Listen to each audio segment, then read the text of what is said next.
se questo ritmo a volte non fa per me, da sta vita prendo tutto, anche se, e anche se di 100 dubbi rispondo solo a 3. Nel mio bagaglio io c'ho tutto, anche se, e anche se questo ritmo a volte non fa per me, da sta vita prendo tutto, anche se, e anche se di 100 dubbi rispondo solo a 3. Nel mio bagaglio io c'ho tutto, anche se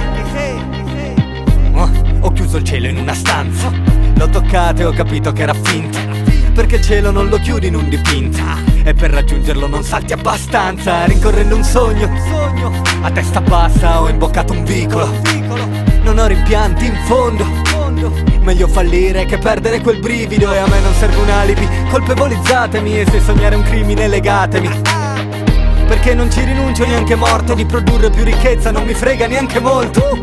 Frali, il discorso è che se i 3 consigli avessi seguito il vostro, magari avrei una laurea, una casa, un buon posto, ma avrei rinunciato a un sogno.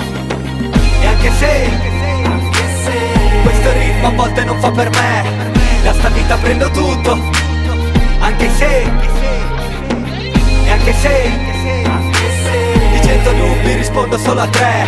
Nel mio bagaglio io c'ho tutto, anche se.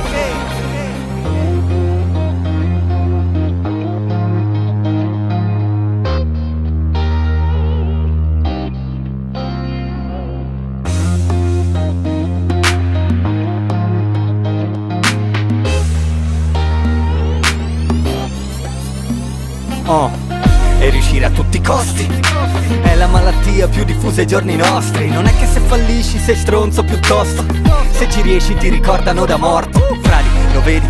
E questo è il punto, che la morte mette fine a tutto, e quello cui puntiamo è di vivere più a lungo. Vogliamo essere immortali per assurdo, e l'arte per me è questo, oasi nel deserto. Tra tutti i falsi dei ho trovato un punto certo, in tasca solo se mi perdo, la penna in un quaderno, così vivo in eterno. E anche se questo ritmo a volte non fa per me, da sta vita prendo tutto, anche se, e anche se di 100 dubbi rispondo solo a 3. Nel mio bagaglio io c'ho tutto,